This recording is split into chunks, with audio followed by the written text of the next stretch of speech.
Khani. Ready? No, take it. Of course, let's take it, no problem. Ayub, Jahiz, ready? I want to start with you, Ayub. Yes, did it already last week. Come on, Ikhwani, these are the conditions. Memorizing is part of that which one needs to do with regards to what? I remember it, but I had it from a long time ago.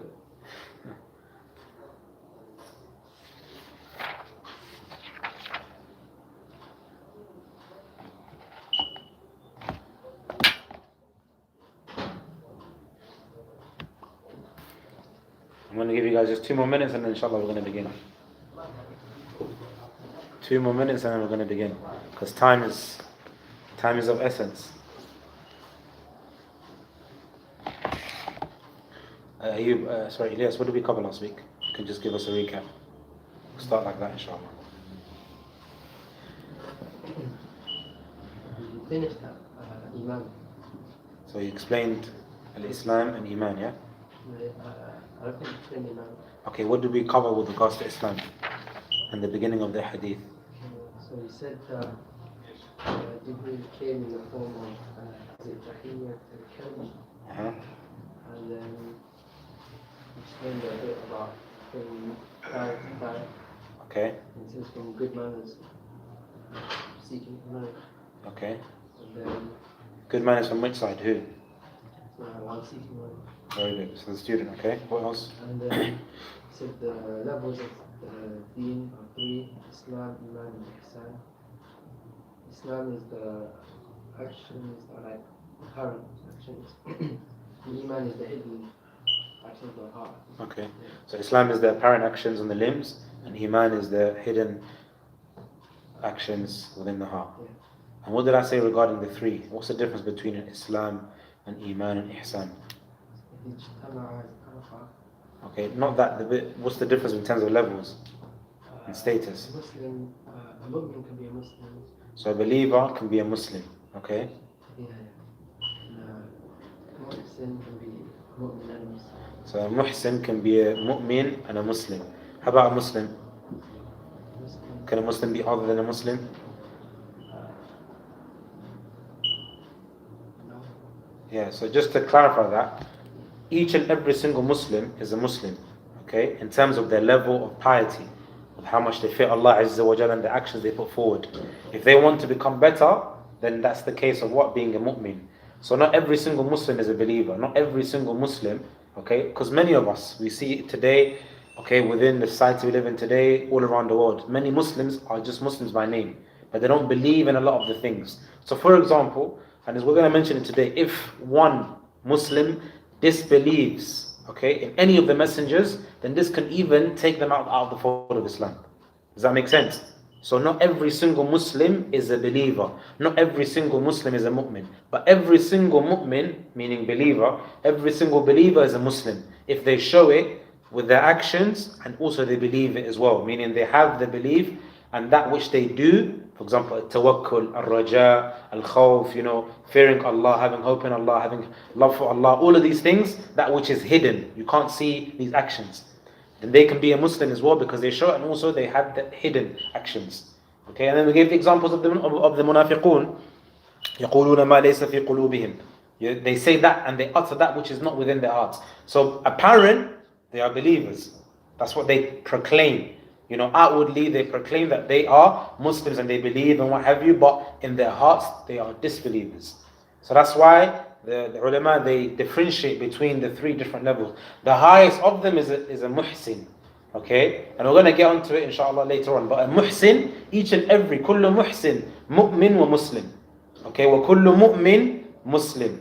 Wa laysa kullu muslim, mu'min wa la muhsin. So just to translate that, every single muhsin, good, the highest level, is a believer and also they're Muslims. Because they've done it, they've showed their actions outwardly by praying, giving charity, doing hajj, fasting, and so on and so forth. And they have hidden actions that they've also showed it as well. And they go beyond that and they, what? What does it say as a muhsin in the hadith?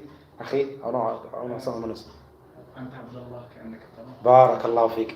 You worship Allah Azza wa Jal as if you see Him. Carry on and then. And if you don't see Him, because of course none of us can see Allah Azza wa Jal. فَإِن لَمْ تَكُنْ تَرَاهُ. And then to even clarify it, فَعْلَمْ أَنَّهُ يَرَاكَ. Know that Allah Azza wa Jal can see you. Does that make sense? That's the highest level. So you're worshipping Allah day in, day out. Like for example, praying salah.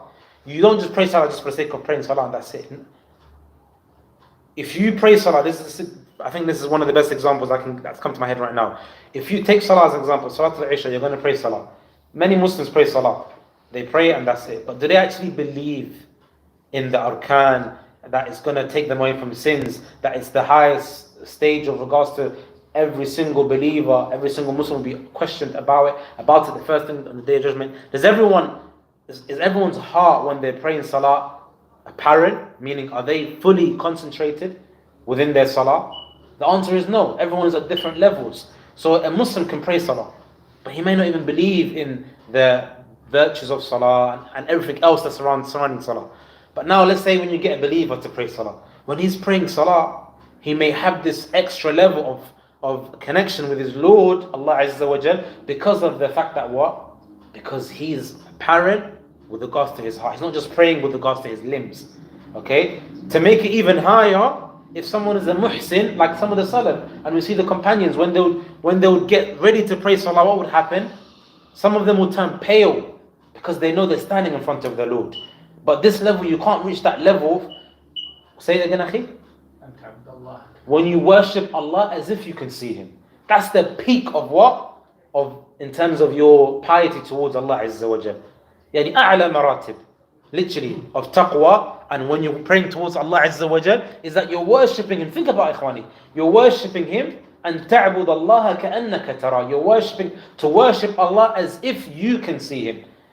And of course, we know none of us can see Allah. Okay? So Prophet ﷺ didn't just end there and make it a thing that's impossible for us to do. To reach that level, it's not impossible. Why? Because Prophet ﷺ, what did he say? Carry on again. Barakallahu fik. فَإِن لَمْ تَكُنْ تَرَاهُ. Meaning, if you cannot see Allah Azza wa Jal, the end bit, فَإِنَّهُ يَرَاكَ. So you have to know. So when you're praying salah, worship Him as if you can see Him. Okay, no problem. Someone can come and say, but we can't see Allah. Okay, then know that if you can't see Allah Azza wa Jal, then always bear in mind and realize Allah can see you. So what's that going to make with regards to your concentration when you're in that worship, whether it's salah, whether it's fasting, whether it's staying away from evil, whatever it may be, you're going to always try your best. And it's difficult, of course, shaitan will get in your way, but you're going to try your utmost best to make sure that when you're in that type of worship, you try to reach that stage where you're worshipping Allah as if He can see you, as if you can see Him, sorry. But if you know you can't see Allah, which of course we can't, then you worship Allah Jalla Jalalu, knowing that He can see you. And of course, when you're at that stage, brothers, then you know what? Then you know that you, inshallah, have reached a high stage. And it's I add one thing. Just talk Also, that is a private and public will be same. Muhsin. Barakallah fiik. Jazakallah khair. The uncle gave a beautiful benefit. He said, meaning muhsin is like if you're, and I think you mean worshipping. Worshipping for Allah. Yeah, whether you're in public or you're in private. And what does that enter us into? The first hadith, إِنَّمَا الْأَعْمَالُ بِالنِّيَّاتِ. Meaning these are based upon intention. So you're mukhlis. You have ikhlas whether you're in public or you're in private. Before we carry on, I want the brothers to recite the second hadith, to read the second hadith. Ilyas did it last week. Okay, please. Just try, no problem. We're all here to learn. Just try. Bismillah. Tafadhal. Can I read from the book? I'm already proficient in Arabic. No problem. None of us professional in Arabic. Just read. Bismillah. Tawakkal Allah. No, without the book. I want your memory. That's the best way. It's the only way you're going to learn. No, especially me. I can't. I don't know. No, it's okay. No problem. Just try. Last week you said you don't know. You did the whole hadith without any mistakes. Come on. Bismillah. Go on. No, I didn't. Just try. Don't worry. Just try. Samillah. Bismillah. عن عمر رضي الله عنه أيضا بينما نحن قال, he said, قال بينما نحن جلوس عند رسول الله صلى الله عليه وسلم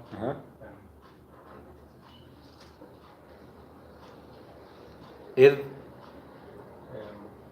ذات يوم إذ دخل اطلع علينا طلع علينا أها. رجل شديد بياض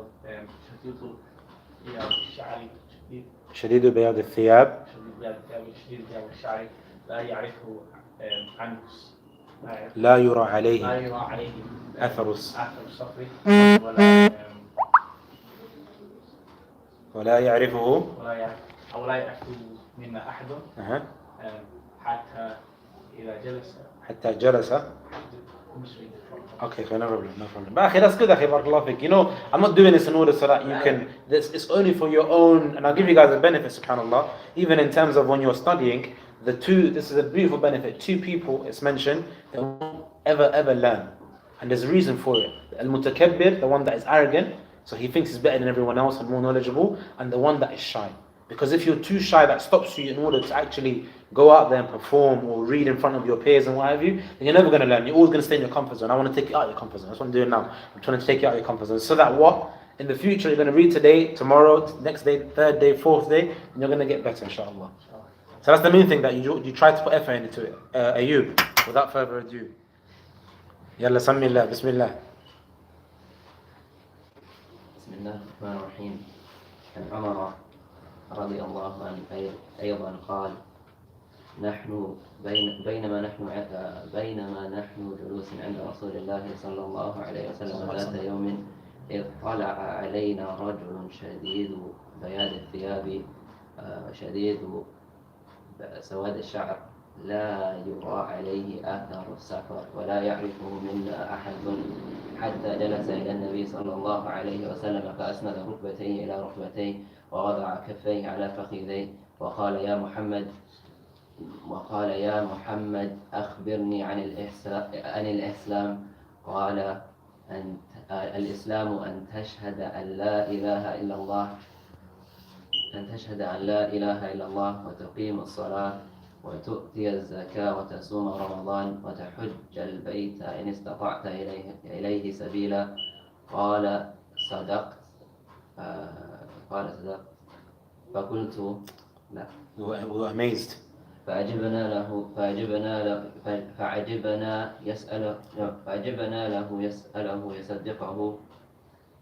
يسأله ويصدقه.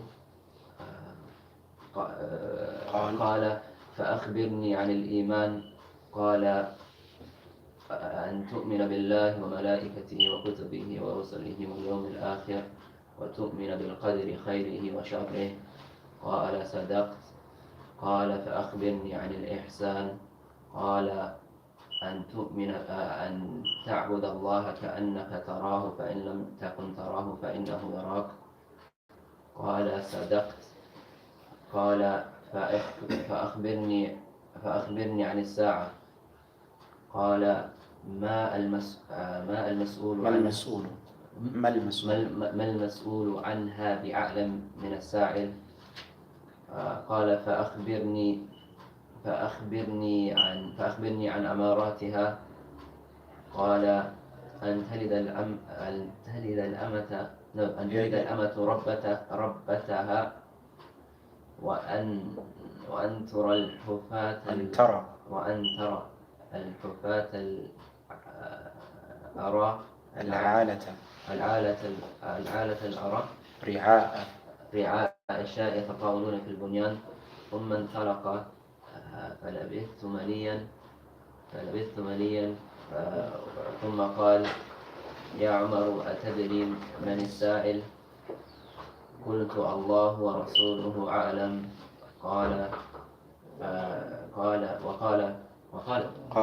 قال: فإنه جبريل أتاكم يعلمكم دينكم. رواه مسلم. Barakallahu fikum. The second person say, Khani, I want those that are attending, if not the end today, next week inshallah. Because we're still going to stay in this hadith anyway. We still have a lot of time in this hadith still. So inshallah with that we'll start بإذن ta'ala. Bismillah, alhamdulillah, wa salatu wa salam ala rasulillah. Allahumma aghfir lana wa liwalidina wa lissami'in wa lijami'al muslimin ajma'in. First and foremost, Khwani, with regards to this hadith we mentioned last week, the beginning stages, and we explained that it starts off with regards to asking, and we explained it that Prophet ﷺ was sitting with his companions. A man came who was of course Angel Jibreel alayhi salam, and he came in the form of a companion of a man. And we explained that this also is proof, and it's mentioned here. The Shaykh mentions that it's a proof, ما جاء في القرآن من مجيء جبريل إلى مريم, that he came to Jibreel alayhi salam, came to Maryam and other messengers, Ibrahim and Lut and other messengers, in the form of a man. Okay, and this, of course, we know that they have the capability after the fadl of Allah Azza wa Jalla to do this. So Angel Jibreel came in the form of a man. There was no evidence that he had travelled. لا يرى عليه أثر السفر. There was no evidence whatsoever. Okay, nothing at all whatsoever.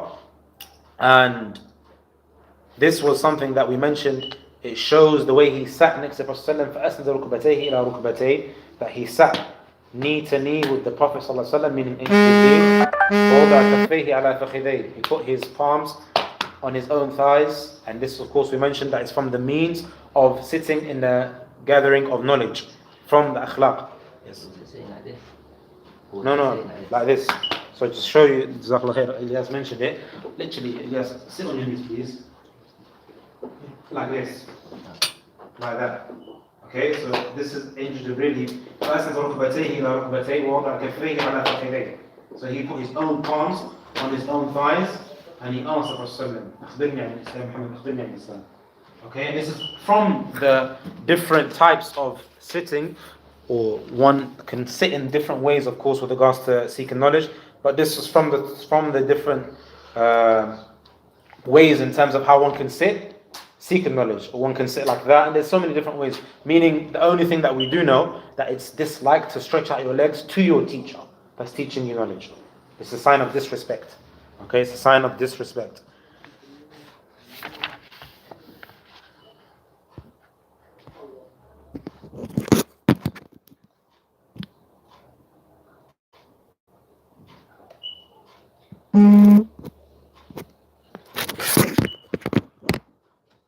So Ikhwani, to carry on,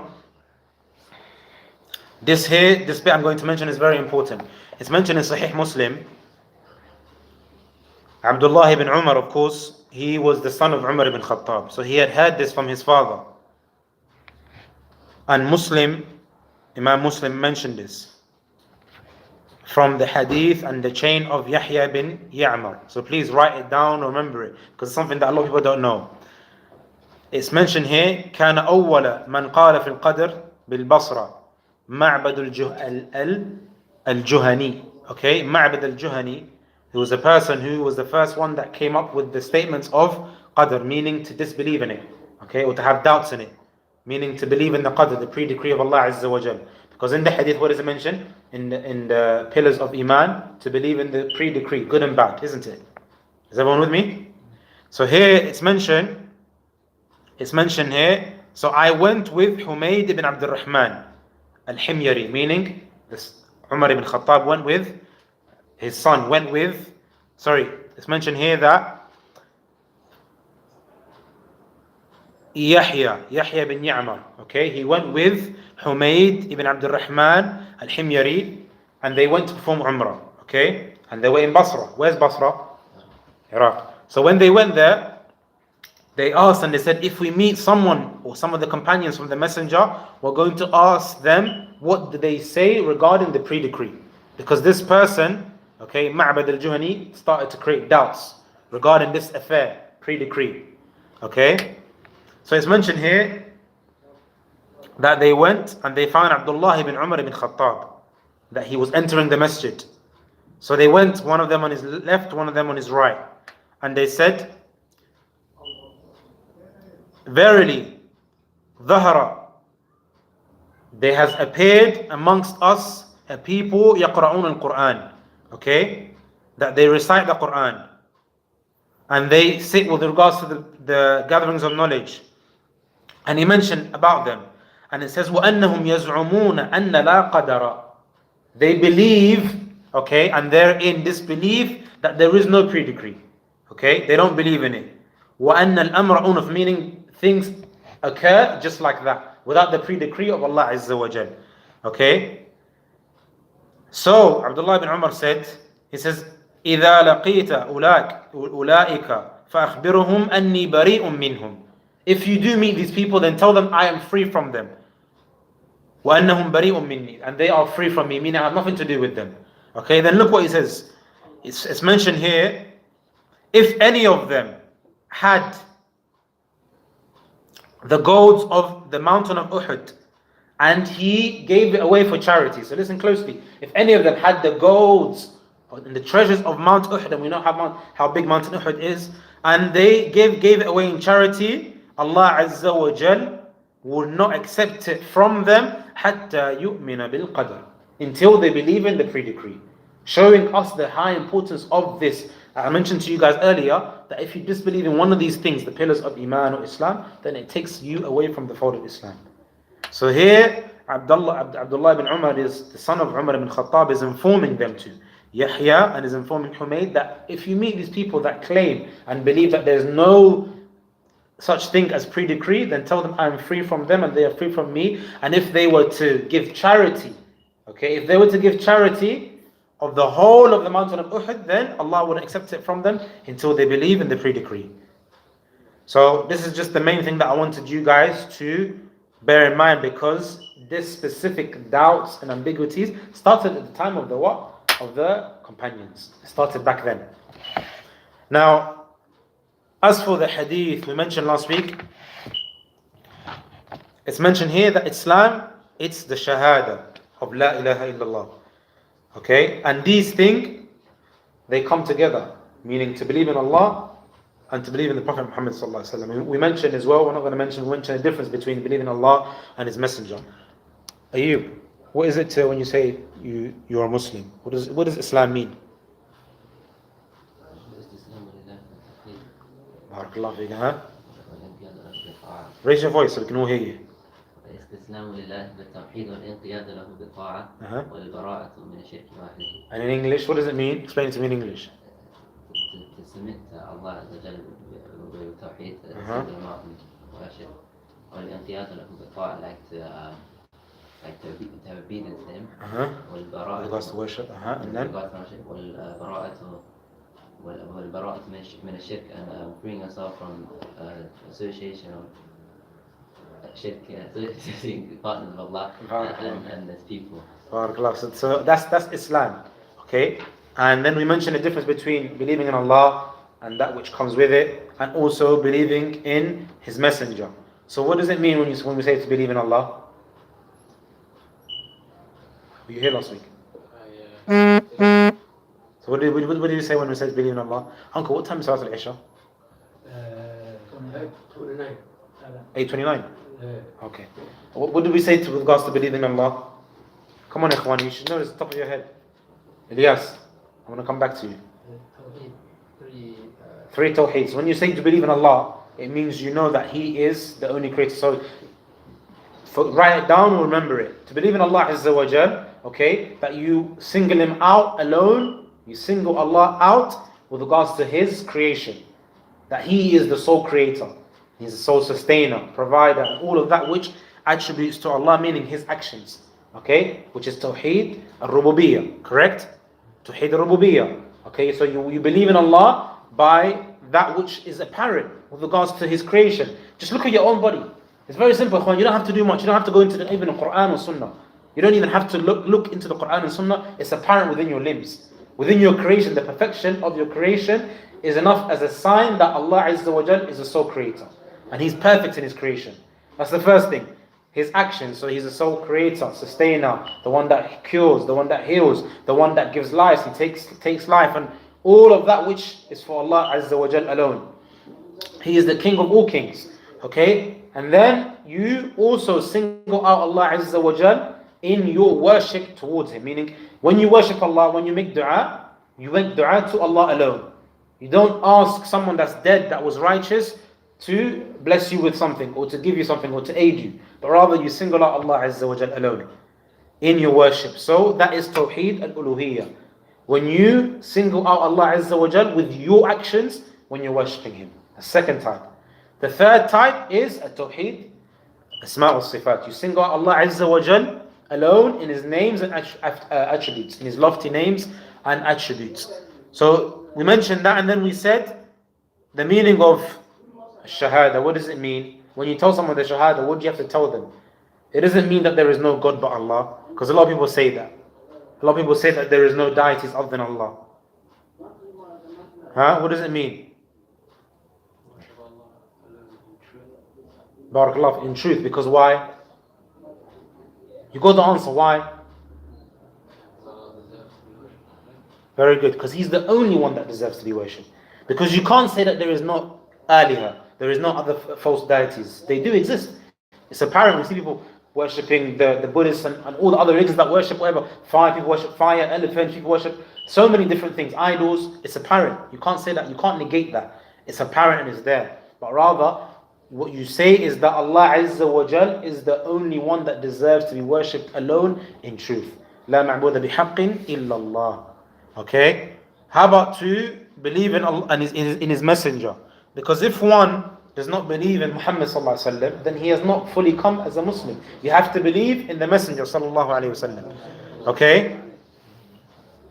And that we know that the Prophet sallallahu alaihi wasallam, he is the only one we mentioned, la matbu'a bihaqqin illa Muhammad sallallahu alaihi wasallam. The only one that deserves to be followed wholeheartedly, blindly, because why? Because he is infallible, is Muhammad sallallahu alaihi wasallam.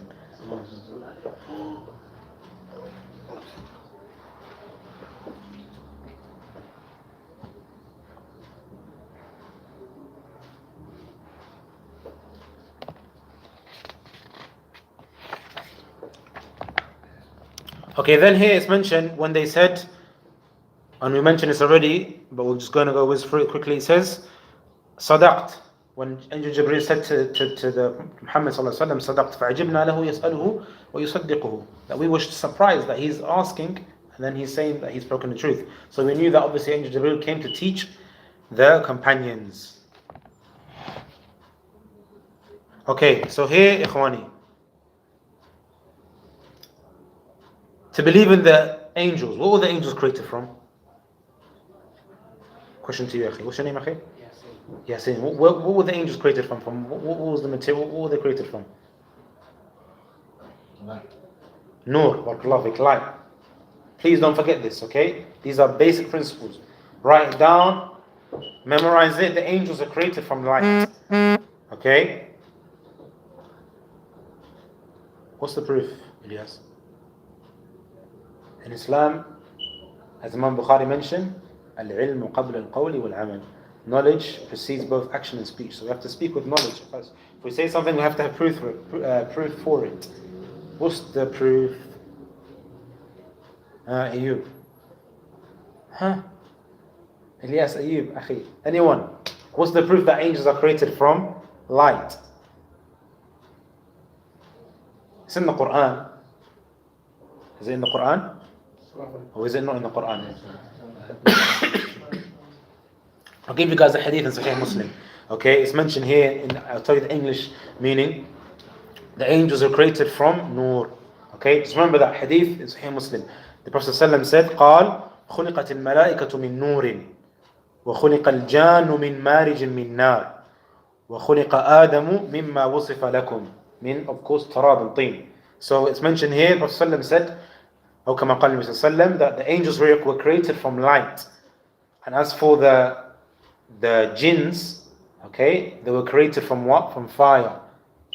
Which was one of the reasons, and obviously Adam, meaning Bani Adam, human beings, were created from what?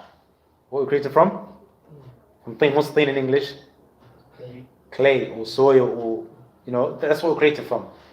So what was the reason why, and this is a benefit, the reason why Iblis, who was a jinn, and he is a jinn, he was given a high rank, and he didn't want to prostrate when Allah Azza wa Jal amarahum, i.e. the malaika, and also Iblis, because he was on that station. He wasn't an angel, but he was a jinn.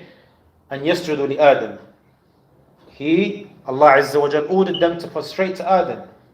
And of course, Iblis did not. What's the verse? Ayub?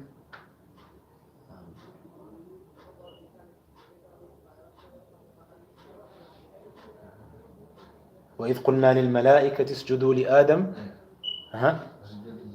فسجدوا إلا إبليس أبى واستكبر. كان من الكافرين. The ayat are so many. When we instructed the angels, okay, to prostrate to Adam when he was created, they did except for Adam, as he was a disbeliever, he didn't. Okay? He disbelieved. Huh? Oh, sorry. We instructed the angels to prostrate, and of course Iblis was from the ranks, the station, and he did not prostrate to Adam. He did not prostrate to Adam. What's the reason? What did he say the reason was? Why didn't he want to prostrate to Adam? Barakallahu fik. He mentioned, خلقتني من نار خلقته من طين. I've been created from fire and he's been created from clay. Okay? So in his ideology, his belief, he thought that he was better with regards to the creation and the material that was used, fire. Of course, it's wrong. Now, going back to the main thing, the angels, they're created from light. Okay, don't forget that. They're created from light. How many of them are there in number? The angels? Does anyone know? No one knows the what? The number. And just to give you guys this hadith in Sahih Muslim, it says, it's mentioned here above the seventh heaven, and literally on the seventh heaven, okay, Sama al-Sabi'ah, it's mentioned here, every single day 70,000 angels enter Bayt al-Ma'mur and none of them return back. Just to give you guys a rough estimate of how many there are in number. So we don't know how many there are, but every single day they enter this Bayt al-Ma'mur and none of them ever return from those that enter on that day, which happens continuously. Now, we have to believe in the angels, okay? We have to believe in the angels. And of course, this is from, because we explained the 5 pillars of Islam. Did we explain the 5 pillars of Islam? We explained the last week, correct? So now we're on Iman. So, and tu'mina billah, we mentioned it. The second one, Malaika, to believe in the angels. So now we know what they're created from. What do they do?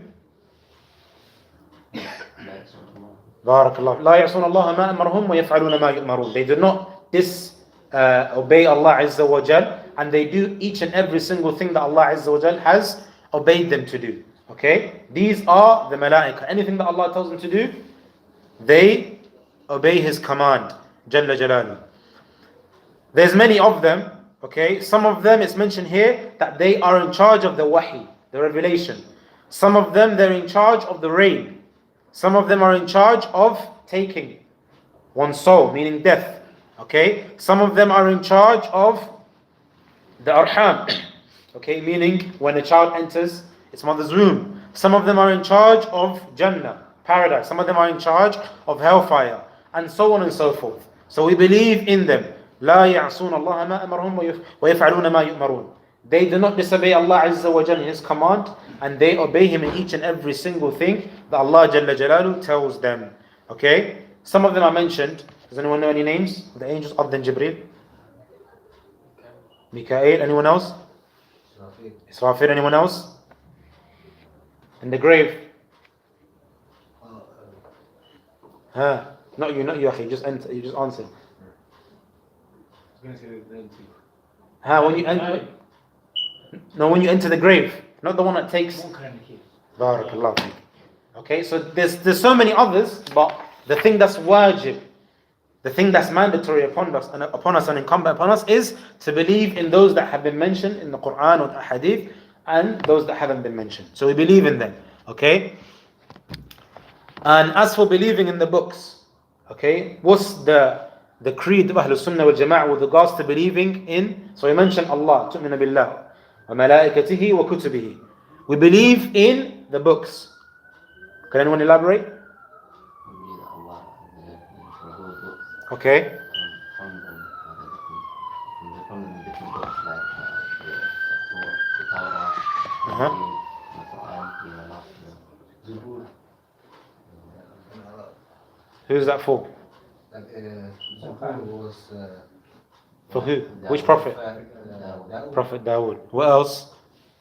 So, Barakallahu fikum. Suhf Ibrahim. So we believe in the books that were revealed, okay, to the messengers. Some of them have been named, some of them haven't been named. But the main thing is that we believe in each and every one of them. Of course, we know they've been distorted, other than the Quran. which of course Allah Azza wa Jal, He swore and He promised that He will preserve the Quran. As for the other ones that came before the Quran, they were distorted and they were changed by the people that followed the messengers that came at the time. Okay? And it's mentioned here, that's the difference, that's the miza, that's like that which separates the Quran and the other books, is that it was preserved from the day it was revealed to Muhammad sallallahu alaihi wasallam until Yawm Qiyamah, meaning until when Allah Azza wa Jal will decree for on the day of judgment. So meaning that's the promise from Allah Azza wa Jal. So that's the main thing that we have to realize, because many people, they disbelieve in other books, but we have to know, and I mention it again, the Sheikh's mentioned it so many times, if you disbelieve in one thing, for example, if you disbelieve in the Torah and you believe no, it's not true, it wasn't revealed from Allah Azza wa Jal, and you disbelieve in it, then that takes you out of the fold of Islam. Okay? Because you have to believe in all of the different pillars of Iman, of faith. Okay, the next one, believing in His messengers. Ilyas, what does it mean to believe? Malaikati wa rusulihi, what does it mean to believe in His Rusul? You have to believe in all the messengers that were sent. Okay.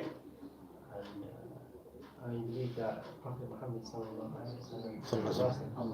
The seal is the last one. The last one, okay. Let me ask you guys all a question. Who was the first prophet? Who was the first prophet? The first prophet. Who was the first messenger? No. What's the difference between the two? With proof. With proof. Give me a hadith or ayah or something. What's the difference between the two? Because we have messengers and we have prophets. So my question to you, Yasin, is every prophet a messenger and is every messenger a prophet? What's tell me. Without proof, okay, without proof to make it easier. You got proof? Okay, I'm gonna come back to you. Harun alayhi salam, he was a prophet, but he wasn't a messenger.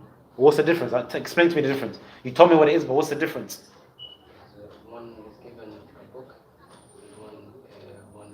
and one is sent to the people, Okay. and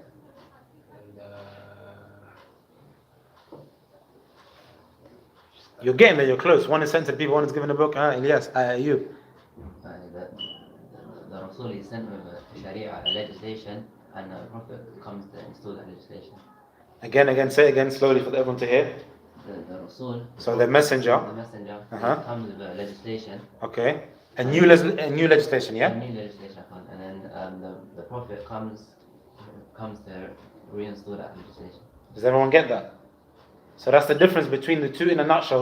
I'm going to give you guys homework because it's a long tafseel on this. And the ulama have explained it in detail, the difference between the two.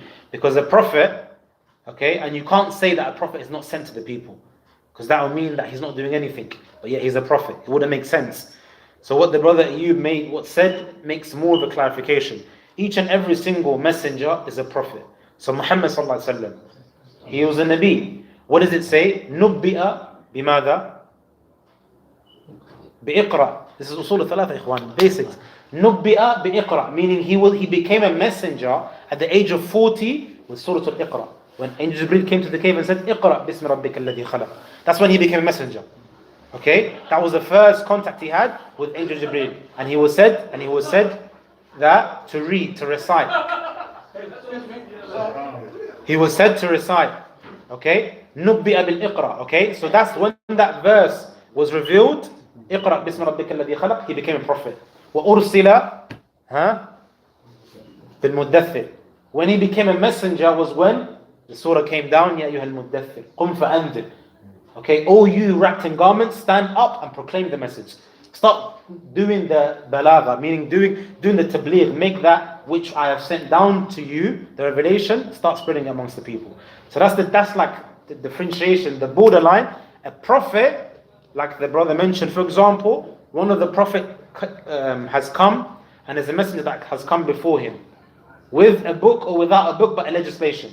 Okay, that prophet continues that which the messenger was doing.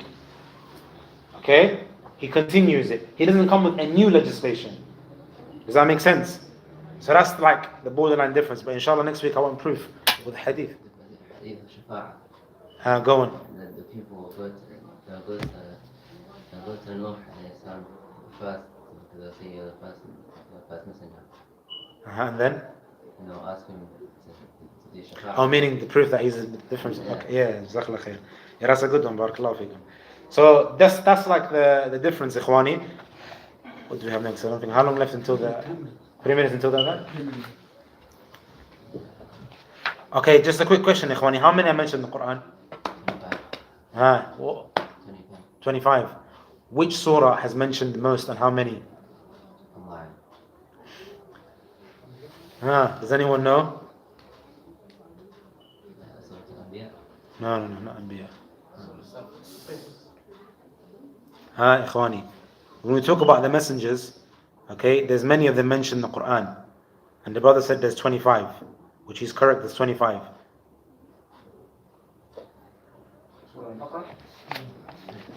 No. Nope. You know what? I'll leave that as homework.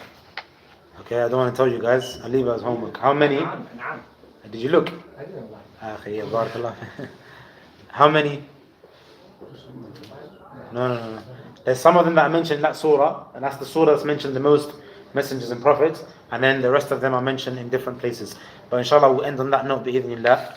And once again, the main thing that one has to realize the difference between the two, and we'll recap next week, inshallah. Actually, no, next week and the week after, because I'm traveling, there won't be no lesson. But ikhwani, so that means when you do come back after the 2 weeks, we're going to be in the third hadith. So I want everyone to memorize the hadith al-awwal, the first one, with thani, with thalith, and then we'll go into rabi'. So just the first 3, okay? And Ilyas and whoever can do more, they can do more. Because that week we'll finish, inshallah, we'll try to finish the second hadith and go into the third hadith, bi'idhnillahi ta'ala. You're not coming back next week. Next week I'm going to be traveling, so I won't be here in the week after. And then 2 weeks, and then after that, inshallah, we'll resume. I'll mention in the telegram, bi'idhnillah. But ikhwani, also, of course, we're supposed to be doing tawheed. We're supposed to be doing tawheed, but because of time, I think we're going to have to make it a separate day. Because there's not enough time to do both in one day. سبحانك اللهم وبحمدك أشهد أن لا إله إلا أنت أستغفرك وأتوب إليك صلى الله عليه وسلم على نبينا محمد وعلى آله وصحبه أجمعين.